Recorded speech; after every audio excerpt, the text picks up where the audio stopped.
नमस्कार छात्रों, हम अब से पहले की क्लास में समास पढ़ रहे थे। क्या पढ़ रहे थे? समास।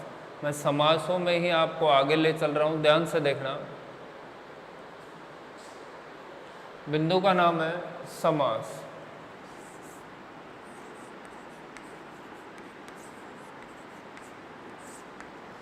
समासों में हम अव्ययी भाव समास पढ़ चुके थे। दूसरा पढ़ना है हमें तत्पुरुष समास। ठीक है, देखो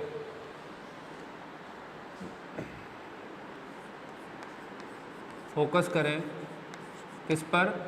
तत्पुरुष समास पर। ठीक है,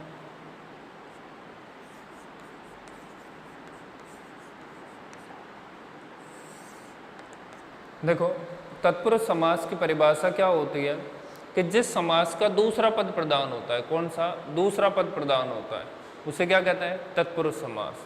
और इसमें कर्म कारक से लेकर अधिकरण कारक तक की सभी विभक्तियों का लोप पाया जाता है। कैसे, वो मैं भी समझाता हूँ, है ना। देखो,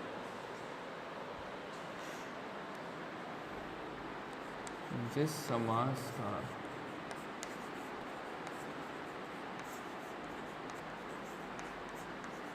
दूसरा पद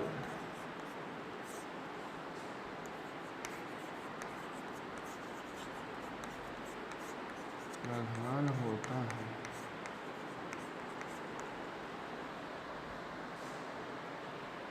तत्पुरुष समास कहलाता है। यह ले लो, तत्पुरुष समास।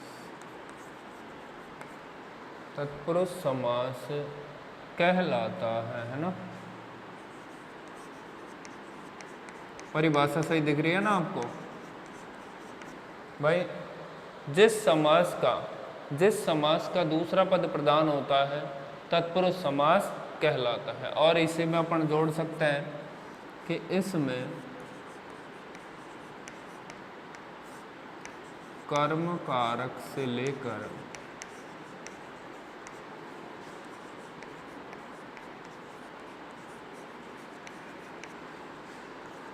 अधिकरण कारक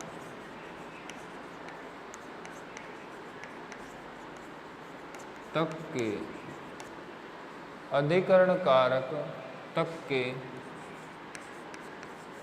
सभी विभक्ति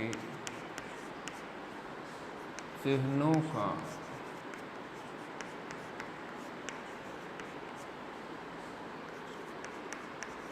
लोप हो जाता है। ठीक है, वैसे यदि आप लिखना चाहो तो परिभाषा केवल यहाँ तक भी ठीक है कि जिस समास का दूसरा पद प्रधान होता है उसे तत्पुरुष समास कहते हैं। इसी को थोड़ा सा आगे बढ़ाना चाहो तो ये बढ़ा सकते हो कि इसमें कर्म कारक से लेकर अधिकरण कारक तक की समस्त विभक्तियों का लोप हो जाता है, लोप पाया जाता है। देखो अब कर्म कारक से लेकर अधिकरण कारक तक है, ध्यान रखना। इसमें कर्ता कारक नहीं है और संबोधन कारक की विभक्ति नहीं आती। केवल कर्म से लेकर अधिकरण कारक तक के विभक्ति चिन्हों का ही लोप किया जाता है। देख लो, जो बच्चे पहले ध्यान से नहीं देख सके वो एक बार देख लो किस प्रकार से विभक्ति चिन्ह होते हैं। कर्ता में कर्म को करण से संप्रदान के लिए करण में या तो से लिख दो या के द्वारा लिख दो, एक ही बात है। साधन के अर्थ में प्रयुक्त होता है अपादान से अलग होने के अर्थ में।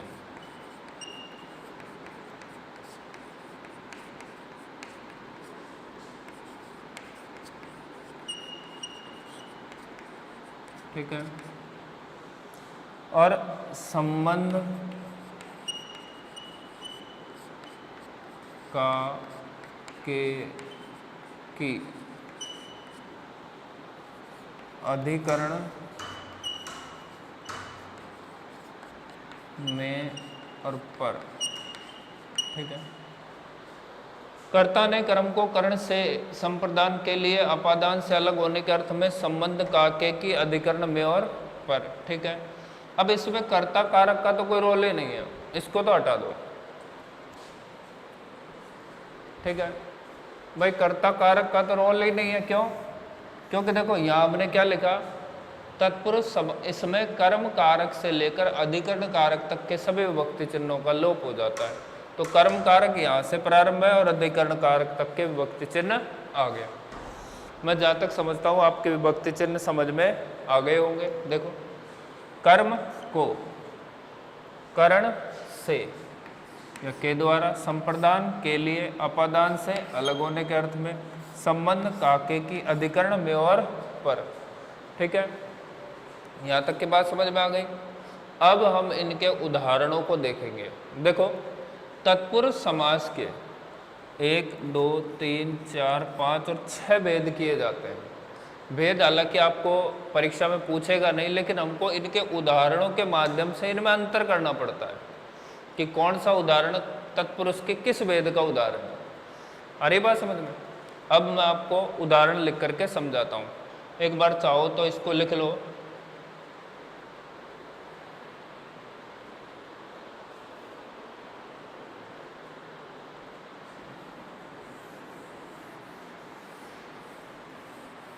देखो,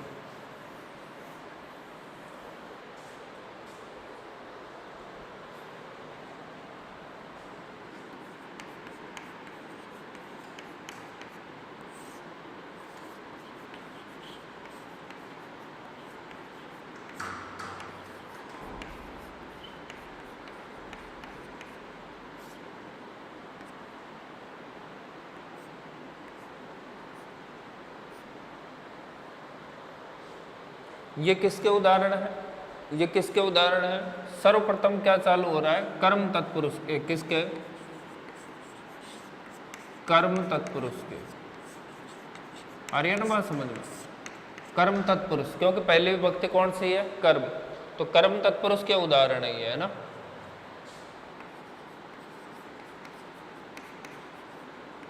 अब देखो, इसका विग्रह कैसे करेंगे? ये तो सामासिक पद हो गया।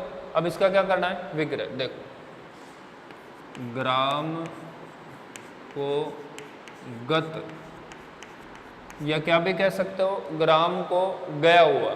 ठीक है,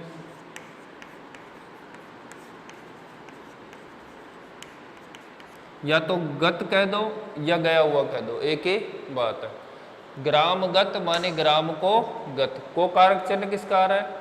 कर्म तत्पुरुष का आ रहा है। कोई दिक्कत? नेक्स्ट देखो, सर्वप्रिय। सर्व को प्रिय, इसको ऐसे भी लिख सकते हैं, सभी को प्रिय। लेकिन देखो बच्चों, मैंने पहले भी आपको बताया था कि समास के पद में या उस शब्द में जो शब्द आ रहे हैं, उन्हीं शब्दों का प्रयोग हमें किस में करना होता है? विग्रह में। तो ही उसमें पूर्णता आती है। अन्यथा क्या है कि वो शब्द चेंज हो जाता है। जैसे यहाँ मैं कर देता सभी को प्रिय, जबकि यहाँ शब्द क्या है? सर्व। तो यहाँ क्या ही आना चाहिए? सर्व को प्रिय। और देखो, जैसे शरणागत, शरण को आगत, या क्या भी लिख सकते हैं? शरण को आया हुआ, शरण को आया हुआ। आगत भी लिख सकते हैं और क्या भी लिख सकते हैं? आया हुआ भी लिख सकते हैं। ठीक है, दोनों ही ठीक है। और देखो, यश प्राप्त, इसका आप निकालो, क्या बनेगा? यश को प्राप्त। क्या बनेगा? यश को प्राप्त।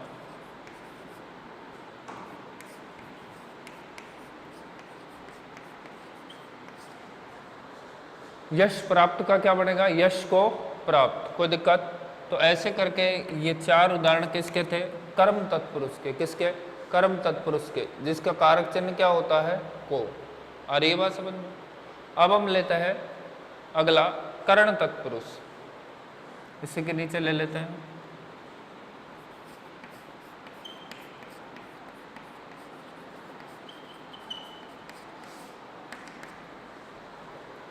देखो, कर्ण। कर्ण का कारक चिन्ह क्या होता है? से। करण का कारक चिन्ह क्या होता है? से। ठीक है, और देखो ये कर्म तत्पुरुष के तो आपने उतार लिए होंगे, है ना, तो मैं इनको हटा करके इनकी जगह लिख देता हूँ, तो क्या है कि बीच में आपको सही दिखेगा। ठीक है,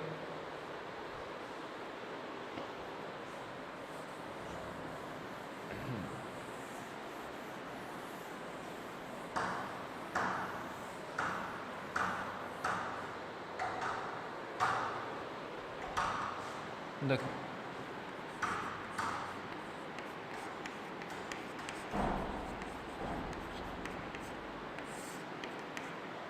कर्ण का कारक चिन्ह क्या है? से। आ रही है बात समझ में? से या के द्वारा किसके अर्थ में प्रयुक्त होता है? साधन के अर्थ में प्रयुक्त होता है।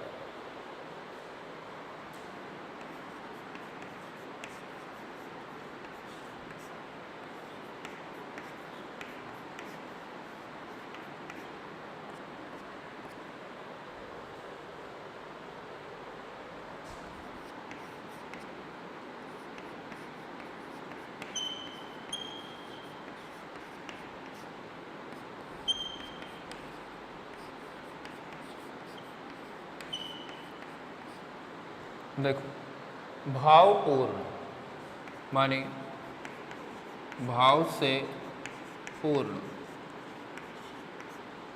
बाणाहत बाण से आहत। ठीक है, भावपूर्ण, भाव से पूर्ण, बाणाहत बाण से आहत, हस्तलिखित हस्त से लिखित, करने को तो हाथ से लिखित भी कर सकते हैं, लेकिन शब्द अधिकतर जहां तक प्रयुक्त हो कोशिश ये करनी चाहिए कि यहाँ जो शब्द लिखा हुआ है वही शब्द विग्रह में प्रयुक्त किया जाए। हस्त से लिखित। ठीक है, और देखो बाढ़ पीड़ित माने बाढ़ से पीड़ित।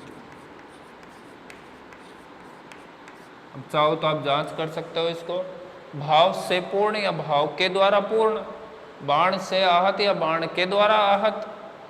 आहत मानी होता है चोट खाया हुआ, मानी बाण का प्रहार होने पर जो अनुभूति होती है उसे कहते हैं आहत। आ रही है बात समझ में?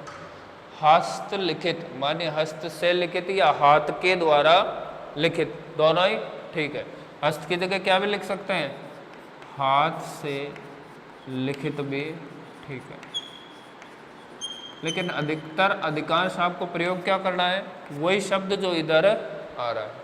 और देखो बाढ़ पीड़ित मानी बाढ़ से पीड़ित, बाढ़ के द्वारा पीड़ित, कोई दिक्कत नहीं। और देखो करण तत्पुरुष के बाद आता है आपके संप्रदान तत्पुरुष।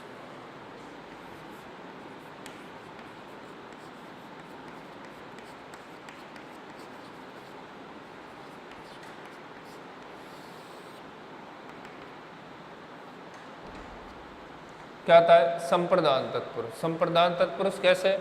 इसका चिन्ह क्या बताया? से तो किसका हो गया? कर्ण का, और संप्रदान के लिए। संप्रदान का चिन्ह क्या बताया था? के लिए। देखो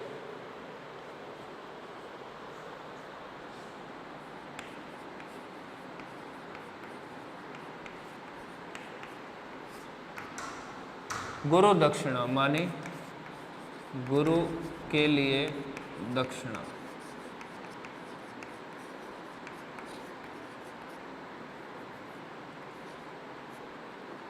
गुरु को दक्षिणा नहीं होगा, गुरु के लिए दक्षिणा होगा। क्या होगा? गुरु के लिए दक्षिणा। राह खर्च, राह या रास्ते के लिए खर्च। आ रही है बात समझ में? रास्ते के लिए जो खर्चा दिया जाता है उसी को क्या कहते हैं? राह खर्च। गुरु दक्षिणा गुरु के लिए दक्षिणा, राह खर्च राह के लिए खर्च। बालामृत बालकों के लिए अमृत, बालकों के लिए अमृत।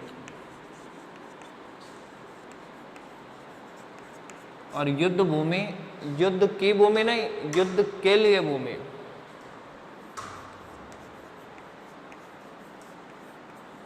युद्ध भूमि मानी युद्ध के लिए भूमि।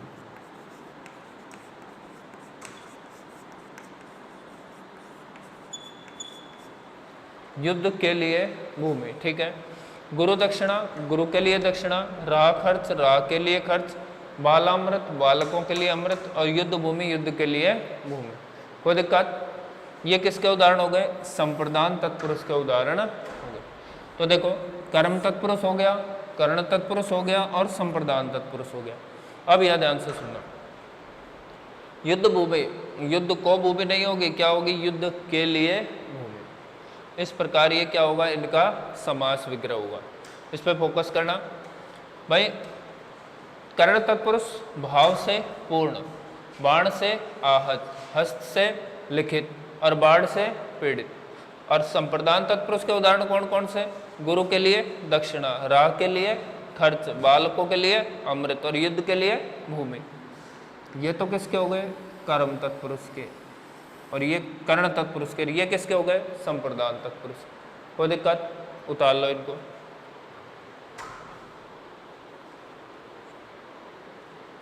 अब देखो, इधर मैं आपको ले रहा हूं अपादान तत्पुरुष।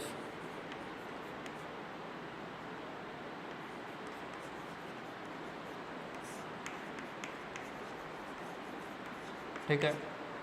अपादान के संबंध में मैंने क्या बताया था? अपादान के संबंध में मैंने आपको बताया था कि अलग होने के अर्थ में। किसके अर्थ में? अलग होने के अर्थ में। जैसे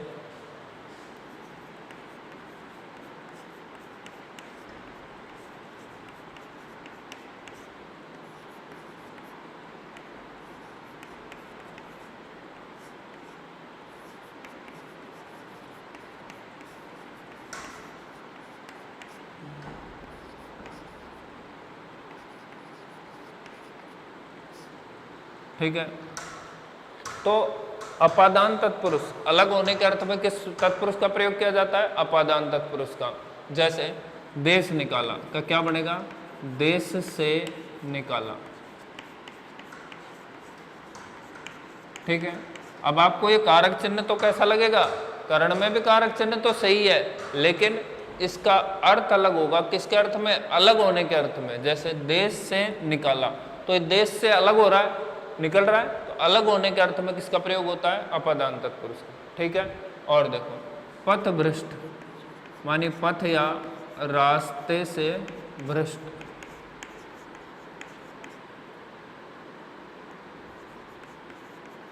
पथ को ही क्या ही बोलते हैं? रास्ता। तो पथ, लेकिन अपने को विग्रह में क्या लिखना है? पथ से भ्रष्ट या रास्ते से भ्रष्ट। कोई दिक्कत? रास्ता की जगह रास्ते कर लो तो ठीक रहेगा। और देखो, बंधन मुक्त क्या बनेगा? आप खुद बना के देखो, अब तो आपको आ गया होगा। बंधन से मुक्त, किसी भी बंधन में था उससे मुक्त हो गया, अलग हो गया। पद से च्युत, च्युत माने होता है हटाना। क्या होता है? हटाना। तो पद से हटा दिया, पद से अलग कर दिया। बंधन से मुक्त और पद से च्युत, इसका अर्थ क्या होता है? हटाना। ठीक है। कोई दिक्कत? इस प्रकार से ये क्या हो गया? अपादान तत्पुरुष। इसके बाद आता है संबंध तत्पुरुष। संबंध का कारक चिन्ह क्या होता है? मैंने शुरू में आपको लिखवाए थे, का, के, की, उसके, राजमाता, राजा की माता, राजर्षि, राजा का ऋषि। अरे ये बात समझ में? और कन्यादान, कन्या का दान, ये सब किसको इंगित करते हैं? संबंध को।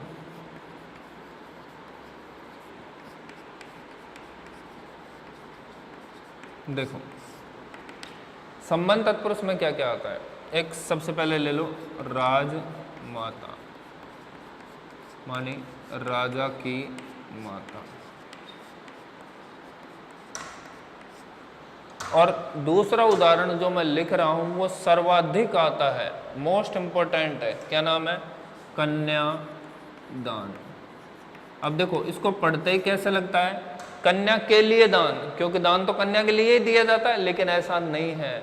इस समय सीधा सीधा कन्या का ही दान कर दिया जाता है। आ गई बात समझ में? क्या लिखेंगे? कन्या का दान। कोई दिक्कत? और देखो,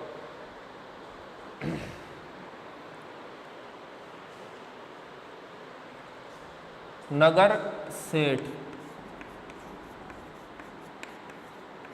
गंगा जल। नगर सेठ का क्या बनेगा? नगर का सेठ। जो सबसे अधिक पैसे वाला है उसे क्या कहेंगे? नगर का सेठ। और ये क्या हो गया? गंगा का जल।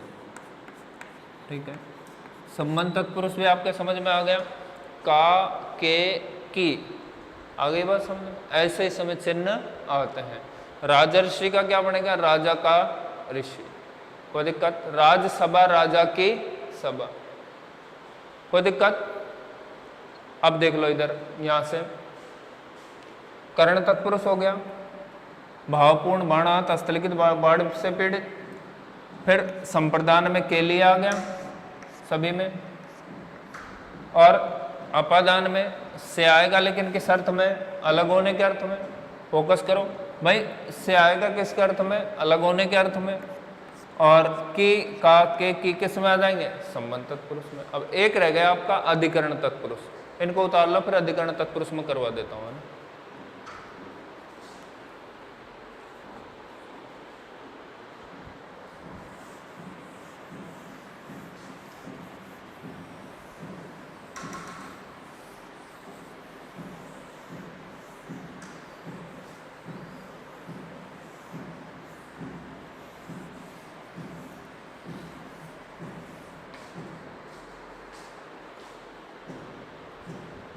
देखो अधिकरण तत्पुरुष में क्या है, इसका चिन्ह मैंने आपको बता दिया पहले कि क्या होता है, में और पर। में और पर, ध्यान से समझना। जैसे सिर दर्द, आप बीती। ठीक है, सिर दर्द, आप बीती। सिर दर्द का क्या पड़ेगा? सिर में दर्द। आप बीती का क्या बनेगा? आप पर बीती। आप बीती का बनेगा, अरे आप पर बीती। आप बीती का क्या बनेगा? आप पर बीती। कोई दिक्कत? सिर दर्द, सिर में दर्द, आप बीती, आप पर बीती। और ये ले लो, दही बड़ा, दही में डूबा हुआ बड़ा।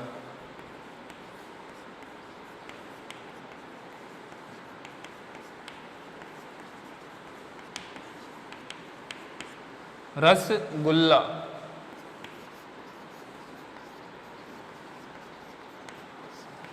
रस में डूबा हुआ गुल्ला।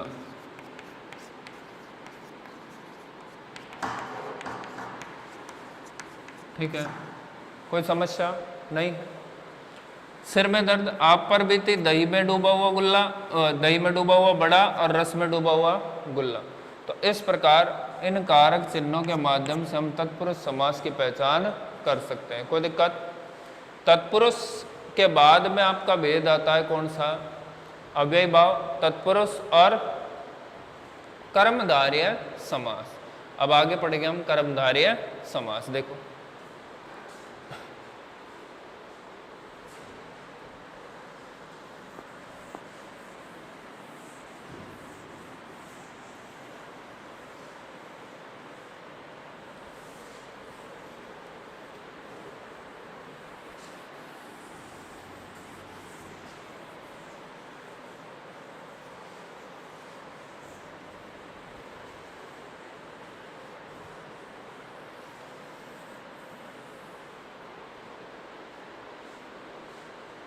देखो नेक्स्ट है कर्मधारय समास। मैंने आपको पहले भी बताया था कि ये जो कर्मधारय समास है ये तत्पुरुष का ही भेद है। कर्मधारय और दिगु ये दोनों किसके भेद हैं? तत्पुरुष के। ठीक है, देखो इसकी परिभाषा क्या होती है? जिस समास में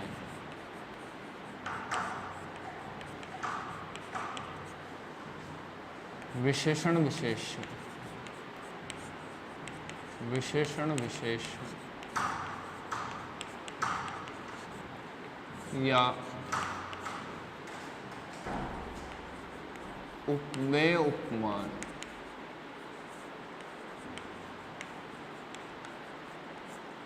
उपमेय उपमान संबंध पाया जाता है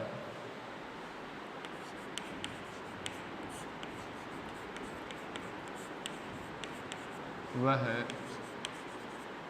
कर्मधारय समास कहलाता है। एक पद क्या होता है? विशेषण। एक पद क्या होता है? विशेष। और ये बात समझ, वह कर्मधारय समास कहलाता है।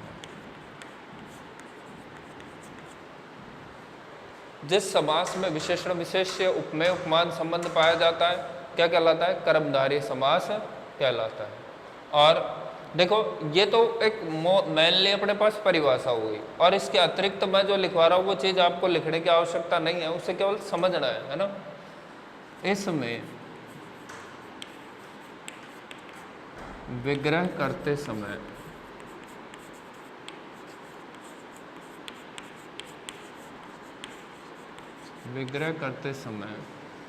है जो या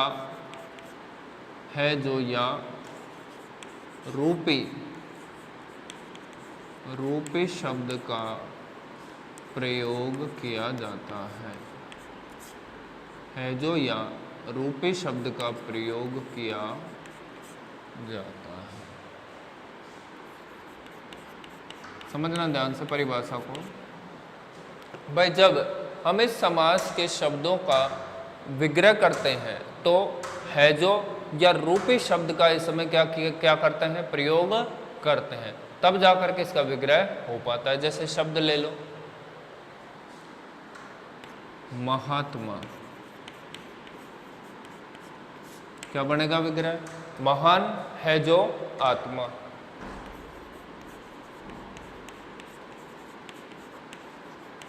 महान है जो आत्मा। श्वेत पत्र, श्वेत मानी सफेद, है जो पत्र। कोई दिक्कत?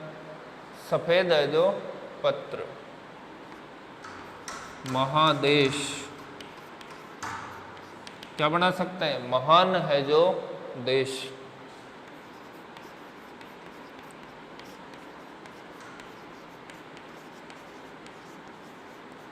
ठीक है, कोई दिक्कत? कमल नयन। अब देखो यहां समझना, एक पद विशेष्य एक पद विशेषण है। एक पद विशेष्य एक पद विशेषण है, एक पद क्या है? विशेष्य है। यहां भी एक विशेषण है एक विशेष्य है, यहां भी एक विशेषण है एक विशेष्य है। कोई दिक्कत? इस प्रकार विशेषण विशेष्य व उपमेय उपमान संबंध कर्मधारय समास में पाया जाता है। देखो इसका विग्रह क्या करेंगे?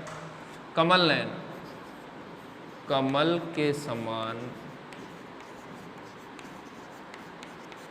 हैं जिनके, या जिनके ना करके सीधा सीधा क्या कर सकते हो? कमल के समान हैं जो नयन। क्लियर? क्या हो जाएगा? कमल नयन। आई बात समझ भाई? कमल नयन, कमल के समान है जो नयन।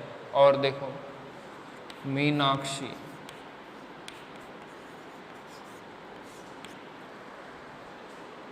मीन के